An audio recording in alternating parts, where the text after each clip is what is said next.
proposé d'intervenir sur le sujet institutionnalisation des archives, écriture de l'histoire. Alors mon intervention sera l'intervention d'une archiviste, non pas de quelqu'un qui travaille dans un musée. Vous l'avez bien compris. Donc voilà un titre qui m'a laissé songeuse quelque temps, tellement le sujet est vaste.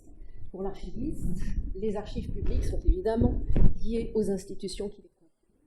Pour le public, c'est peut-être parfois différent. Mais pour m'aider, je voudrais vous lire quelques lignes extraites d'un ouvrage de Jacques Derrida, Traces et archives, images et art. C'est une réflexion philosophique qui date de 2002 pour le Collège iconique. Et ce passage permet d'entrer directement dans le vif du sujet et permet de faire apparaître quelques directions de réflexion qui traversent, me semble-t-il, l'histoire et la question des archives. Alors, je ferai quelques coupures. Il n'y a pas d'archive sans trace, mais toute trace n'est pas une archive, dans la mesure où l'archive suppose que la trace soit appropriée, contrôlée, organisée, politiquement sous contrôle. Il n'y a pas d'archive sans un pouvoir de capitalisation ou de monopole. Autrement dit, il n'y a pas d'archive sans pouvoir politique. Et je cite encore, ce pouvoir a non seulement statutairement autorité pour non seulement choisir ce qui devait être gardé ou non, mais aussi pour le localiser en un lieu, pour le classer, l'interpréter, le hiérarchiser. Dès qu'il y a une institution, il y a des personnes qui sont appointées et qui ont compétences reconnues pour contrôler l'archive, c'est-à-dire pour choisir ce qu'on garde et ce qu'on ne garde pas. Il n'y a pas d'archive sans cette organisation quasi étatique, en tout cas légitime et politique, du matériau ainsi informé, c'est-à-dire auquel on donne forme justement par l'interprétation et la classification, la hiérarchisation, la sélection. Il n'y a pas d'archive sans destruction, on choisit, on ne peut pas tout garder. Donc je retiendrai 5 mots éminemment liés à la gestion des archives: contrôle et organisation, localisation, choix, destruction, classement. La naissance des archives nationales, c'est d'elles que je vais principalement parler ici, est liée à ces notions. L'origine des archives nationales est bien ancrée dans la tension, conservation, destruction, organisation. Destruction de l'ancien régime, construction d'un nouveau, et choix des traces que l'on souhaite conserver de l'ancien, conservation des traces du nouveau. Lors de leur création, le 14 septembre 1790, les archives nationales sont un simple bureau des archives de l'Assemblée nationale, je cite, « dépôt de tous les actes qui établissent la constitution du royaume, son droit public, ses lois et sa distribution en départements. » Donc, elles sont liées aux contemporains. Installé au même endroit qu'elle, l'archiviste est issu des rangs de l'Assemblée. C'est Armand Gaston Camus, garde des archives, puis à partir du 20 septembre 1792, archiviste de la République. Il doit conserver les lois et les décrets originaux des assemblées constituantes et législatives, les papiers relatifs au vote, les procès-verbaux de l'Assemblée et les papiers produits par les comités des assemblées. La loi du 7 Messidor en 2, 25 juin 1794, affirme que tous les dépôts publics ressortissent aux archives nationales comme à leur centre commun et sont mis sous la surveillance du corps législatif et sous l'inspection du comité des archives. Trace non plus du présent, mais du passé. La disparition des administrations d'Ancien Régime oblige la nouvelle administration à s'occuper des papiers extrêmement nombreux qui se trouvaient dans les dépôts d'archives parisiens. Il fallait s'occuper de leur tri, de leur conservation. En 1794, le bureau du triage des titres est créé pour organiser la masse des papiers. Il est sous la responsabilité d'Armand Gaston Camus. Et ensemble devaient être constitués les archives historiques, alors destinées à la Bibliothèque nationale, les documents domaniaux, qui devaient constituer une série du même nom, les documents judiciaires, les documents inutiles à détruire. Donc on le voit, une première construction née dans un contexte politique fondateur. C'est entre 1808 et 1809 que les archives nationales se trouvent regroupées au sein de l'hôtel de Soubise en plusieurs sections. Et c'est à partir de cette date que Daunou, alors garde général des archives de l'Empire, va collecter les archives des administrations et des ministères et les organiser. D'abord, les archives d'Ancien Régime, conservées par la préfecture de la Seine ou de la ville de Paris. Ensuite, en 1810, celles issues des provinces étrangères de l'Empire. Puis en 1812, celles du ministère de l'Intérieur, vaste ministère qui recouvre alors de très nombreux domaines, sauf le commerce. À partir de 1815, avec la Restauration, une partie des papiers des émigrés est revendiquée par leurs anciens propriétaires pour établir leurs droits aux indemnisations et les archives étrangères sont rapatriées. Donc, des changements de lieu, des rétrocessions qui participent de la constitution des fonds. Dès 1820, les envois d'archives du ministère de l'Intérieur ou des autres ministères sont plus réguliers et le cadre de classement des archives actuelles se constitue peu à peu en série. La série F étant celle des versements ministériels. Ils sont répartis par grands domaines d'activité de façon parallèle à l'existence des ministères. On a ainsi les beaux-arts, F21, l'agriculture, F10, le commerce, F12, les travaux publics, F14, les bâtiments civils, F13, F17, l'instruction publique, F19, les cultes, et les séries vont ainsi se multiplier avec l'apparition de nouveaux domaines, comme le ministère de l'Information, F41, le cinéma, F42, F43, la radio. Donc, un cadre de classement assez complexe se met en place, dans lequel le lecteur doit pouvoir trouver les archives qui l'intéressent. Donc, on voit là comment l'institution des archives, archives administration, mais aussi archives documents, va de pair avec une volonté de construire un ensemble intellectuel cohérent, je dirais par domaine d'intervention, mais qui tend à représenter une administration finie, sans pour autant parvenir à représenter ces fluctuations autrement que par entassement de couches successives de versements et de descriptions liées. La série dite continue est postérieure, elle date de 1976, et à partir de ce moment, les archives postérieures à 1958 sont classées par versement. Leur cotation comprend seulement des numéros comprenant l'entrée et le numéro de versement dans l'année. Elle poursuit les séries dites du cadre de classement. Alors, il est intéressant de constater que c'est au XIXe siècle que se mettent en place les archives des musées nationaux.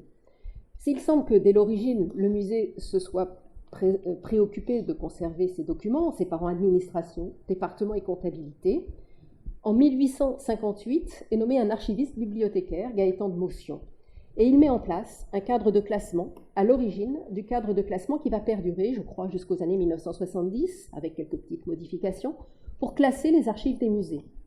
Le système était basé sur des lettres de l'alphabet affectées à chaque grand département. C'était très simple, P pour peinture, S sculpture. Et ce système considérait le département et non la fonction. Par exemple, acquisition, dons et legs, par exemple, n'étaient pas pris en compte. Il s'éloignait des organigrammes de l'institution. Il n'était donc pas très facile à exploiter. Et le classement en question allait de pair avec un système de fiches où étaient mélangées matière, auteur, artiste, nom de lieu, monument. En 1926, un règlement organise ou réorganise le dépôt des archives des musées nationaux. Il indique, article 1, que le dépôt doit renfermer les documents versés par les différents services de la direction, les documents manuscrits relatifs à l'histoire de l'art acquis par les musées nationaux ou venant des donations, et la documentation manuscrite ou imprimée qui peut être recueillie touchant la muséographie et l'histoire des objets d'art n'appartenant pas aux musées nationaux. Ce serait pour nous de la documentation. Article 2. La direction et chaque conservation versent aux archives des musées nationaux les documents qui ne sont plus nécessaires au service courant de leur administration et de leurs travaux. Ces versements doivent être opérés chaque année, le 30 octobre, pour les ensembles de documents datant au maximum de 3 années. Le maintien des pièces au dossier en dehors des archives au-delà de ces délais n'est admis que sur autorisation spéciale et écrite du directeur. Enfin, article 4, une nomenclature du cadre de classement est affichée dans la salle de travail des archives et dans la bibliothèque. Les articles suivants parlent de la communication des dossiers au personnel et aux personnes de l'extérieur. Si dans le texte cité ici, on constate qu'il n'est pas question de tri, un dossier du 21 juillet 1955 parle du versement des archives de guerre les plus précieuses, entre guillemets, qui se trouvaient au cabinet des dessins. Et il est intéressant de voir l'utilisation de ce terme « précieuse », justement, précieuse pour l'information qu'elle contient. Affaire Van Eyck, je le cite, collection israélite, affaire allemande concernant l'occupation, 6 volumes, de la correspondance allemande pendant l'occupation. Une note indique, reste dans l'armoire du secrétariat, le dossier de l'échange espagnol, les inventaires des musées nationaux. Aujourd'hui, vous le savez, les archives nationales dépendent de la direction du patrimoine du ministère de la Culture. Elles font partie d'un réseau qui comprend le service interministériel des archives de France, les archives départementales, les archives communales.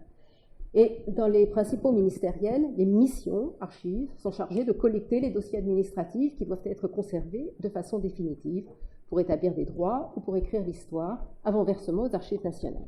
Ces missionnaires sont les correspondants des administrations et sont chargés de faire appliquer la réglementation, tri, élimination, description, versement.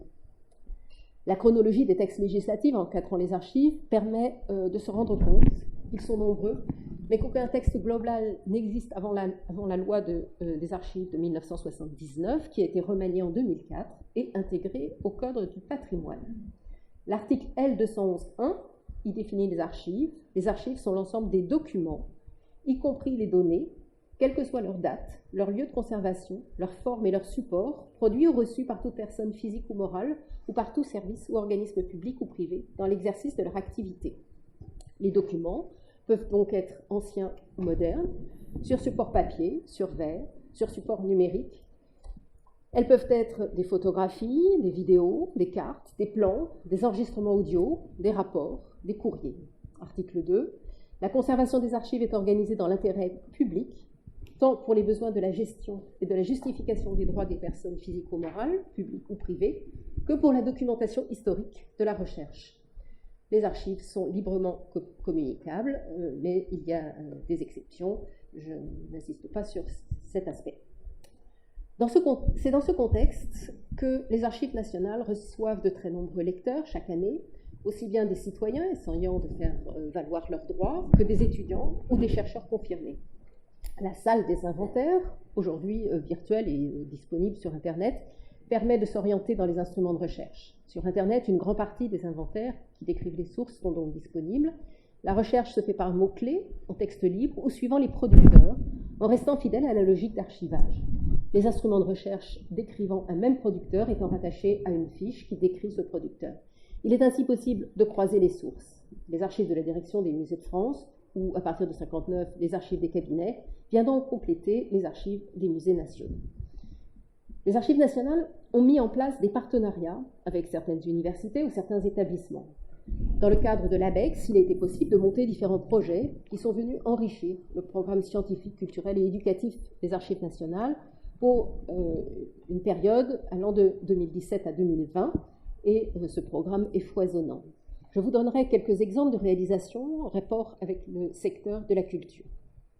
Le programme Verspera a permis de numériser et de rendre accessibles les plans du Palais de Versailles sous l'Ancien Régime, en collaboration avec le Château de Versailles, la Bibliothèque nationale de France et le laboratoire ETIS, équipe traitement de l'information et système de l'Université de Cergy-Pontoise, avec le soutien financier de la Fondation des sciences du patrimoine, de l'ABEX Patrima et du ministère de la Culture. Donc, une vaste opération de numérisation de près de 9000 documents graphiques relatifs à Versailles, qui sera ainsi accessible aux chercheurs avec une modélisation 3D. Autre exemple, un colloque qui a eu lieu l'année dernière, quand l'archéologie construit ses archives.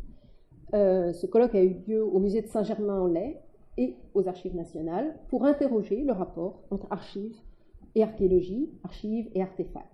Cette manifestation a été possible grâce à l'association de l'ABEX Les Passés dans le Présent, du musée de Saint-Germain et des archives nationales. L'histoire des musées et des collections s'est aussi développée avec d'autres partenaires, le musée du Louvre, l'école du Louvre, le musée d'Orsay, le musée national d'art moderne. Françoise Mardrus et Pascal Rivial vous parleront tout à l'heure vraisemblablement du Louvre. Je vais finir avec le travail en cours avec le musée d'Orsay, le musée national d'art moderne, un travail de recherche prenant pour base les archives conservées aux archives nationales, les archives des musées nationaux qui ont été versées en 2015 et 2015, oui, c'est ça, a été conduit sous la direction de, donc ce travail a été conduit sous la direction de Julien Dastoen avec Laurent Caz, postdoctorant, dans le cadre du LABEX CAP sur l'histoire du musée du Luxembourg. Ce travail a débouché sur un ensemble cohérent comprenant exposition et colloques. L'exposition a lieu actuellement au musée d'art moderne, Musée national d'art moderne, et les archives nationales y participent en prêtant plus d'une centaine de documents provenant de l'administration des beaux-arts et de l'administration des musées nationaux. Lettres, notes, dossiers administratifs, inventaires, photographies, qui ont entouré le parcours des œuvres et qui racontent leur histoire, sont donc présentés à côté des tableaux et des collections qu'ils documentent. Mais parallèlement, ainsi exposés, ils prennent le caractère d'œuvres d'art et se laisse regarder. Écriture, fragilité du support, illustration donnent une autre dimension aux documents, une dimension esthétique. Ces documents exposés font écho à toutes les archives qui n'ont pas pu être exposées. Le colloque international vient rapporter un autre discours scientifique et susciter les comparaisons. Je m'arrête là, à ce point où l'archive, le document d'archive au singulier, œuvre en tant que tel, qui a été sorti de son contexte propre à l'expliquer et lui donner une profondeur historique, se substitue aux archives, au pluriel, ensemble cohérent constitué par une administration dans ses fonctions. Le cartel du musée et les panneaux explicatifs redonnent en quelques mots le contexte qui a été soustrait et invitent le public à aller voir plus loin, car la dimension organique des archives ne doit pas être oubliée. Voilà, je vous remercie.